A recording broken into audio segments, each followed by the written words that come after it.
Hi everyone, it's me, Spring, the fiber enthusiast, and welcome to the channel. Today is our last mitered block join. So that's what we're working on, our knitted mitered blocks and all the connections. So we had our very first one, then we had block 2, and then we had block 3, and now we're going to do block 4, which is connecting 2 and 3. All right, so this is the last and final one, and it's going to be super quick, just like blocks 2 and 3. I'm going to show you how to pick up to join these blocks, but pretty much everything else is exactly the same. Other than how to pick them up and get started, you're going to follow the same directions as block 1. You're going to decrease a row and knit a row.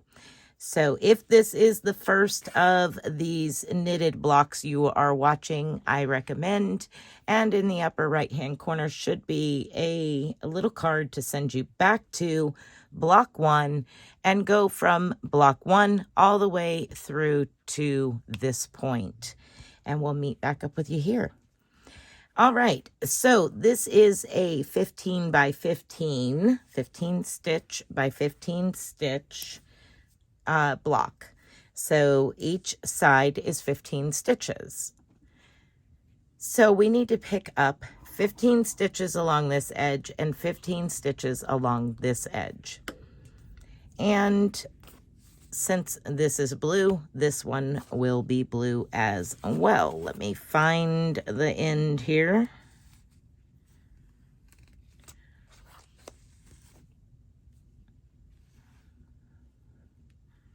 Apparently, we're not meant to find the end. There it is. It was stuck on the outside the whole time, y'all. Jeez, huh? Okay, so the first thing we're going to do is we are going to find the furthest right-hand corner of block 2. So here we are. Here's our right-hand corner where we are joined to the following block. Right there. So right here is where we're going to make our first join. Now for the ease of the tutorial and doing this on video, I'm putting a slip knot on my needle so I can pop that through and not have to worry about any ends disappearing on me. All right.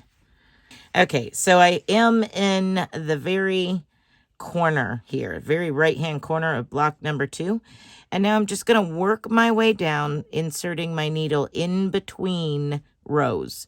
So here's a row. Sometimes you would pick up this side here and that side. I'm going in between, so space those out. I'm going in between, picking up 2 legs.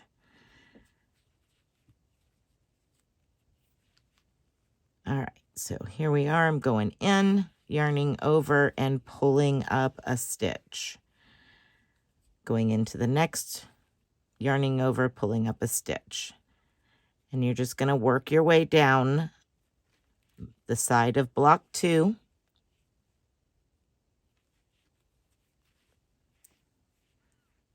Picking up a total of 15 stitches. Now your 15th stitch will be right here where our last connection is, where block 1 and block 2 are connected. Sorry, let me get in frame. I forgot that I zoomed in here.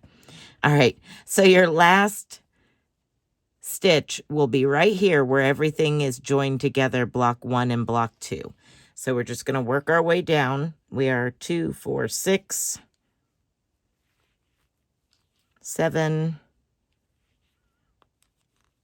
8, 9, 10.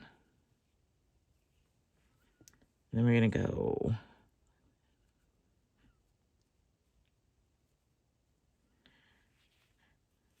You might have to adjust where your stitches are, just kind of get a feel for them. Evenly placing them, 2, 4, 6, 8, 10, 12.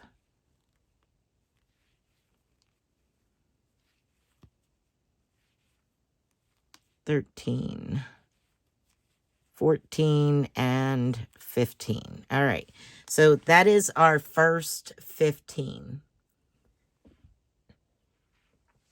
Like such. Now we're going to skip over to the other side where block 3 and 1 are joined. And we're going to go into that very first stitch here where they're joined. And we're going to pick up the first of the second 15. So see how that kind of pulls it together? And then that's 1, 2, 3, 4, and we're going to keep going until we have 15 on this side.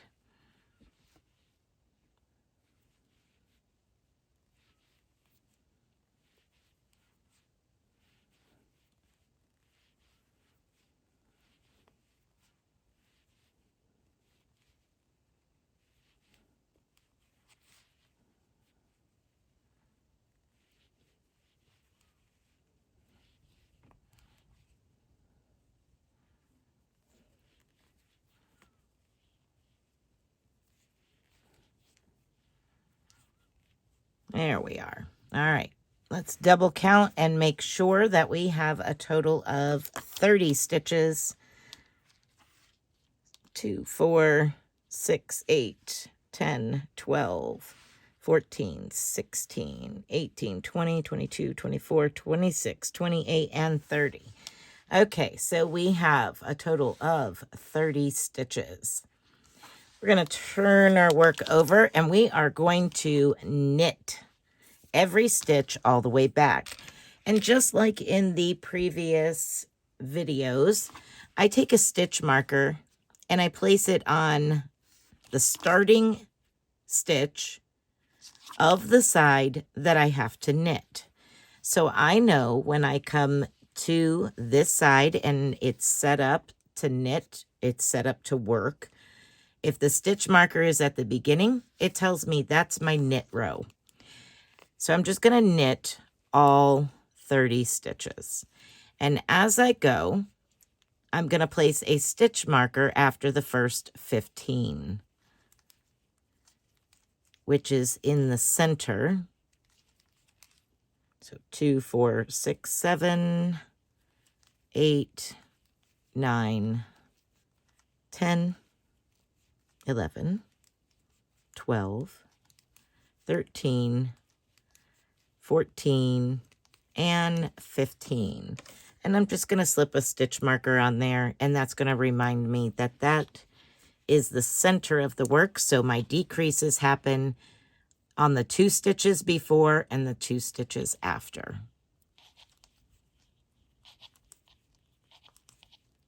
Finish knitting every stitch.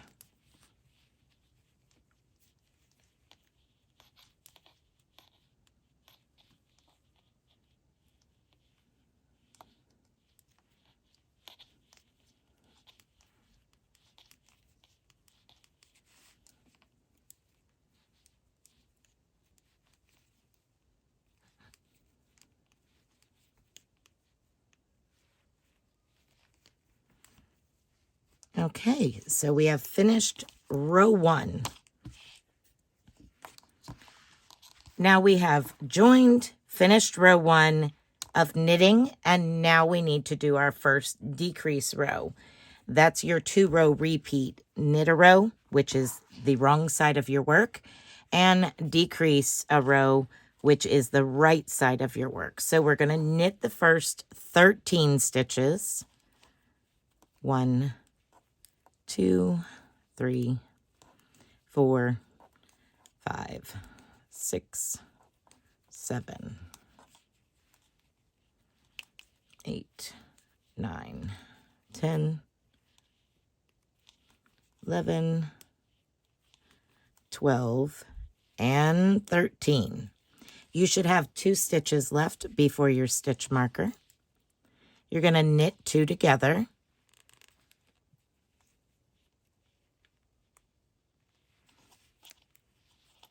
Slip your stitch marker as you come to it.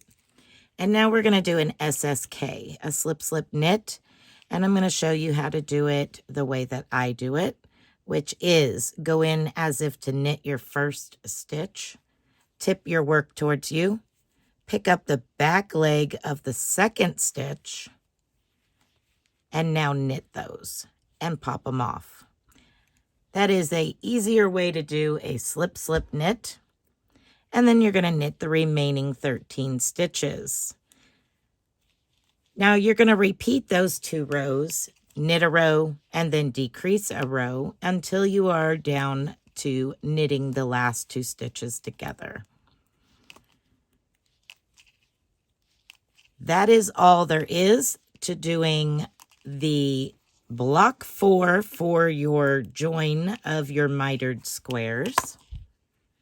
Pull that up in there.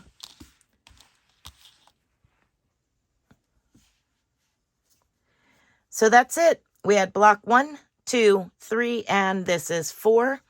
You just go ahead and continue working on that the same way. So even if I come back and I say, ooh, this isn't wide enough and I want to add another square, that's fine. I would add block 2.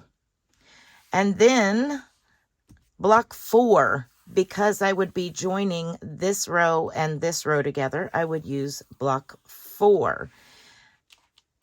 And then I would move up and I would work all the blocks that I need to complete the next level, to complete it, to get this next row all the way up.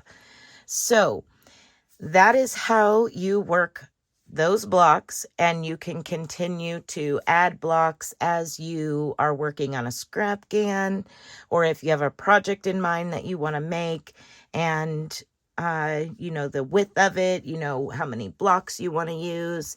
This is just the basic overview of how to connect these blocks, because each one of them is different. Once you have the bases down for that, and how to make your basic mitered square, you can just go right on and keep on going. All right, everyone. I hope that this has been helpful in your mitered square journey as a knitter. And I'd love to see your projects. If you decide to make something with it, please go over to our Facebook group and share your pictures over there so we can all ooh and ah over them. And if you don't have Facebook and you have Instagram, feel free to post there and tag Spring the Fiber Enthusiast.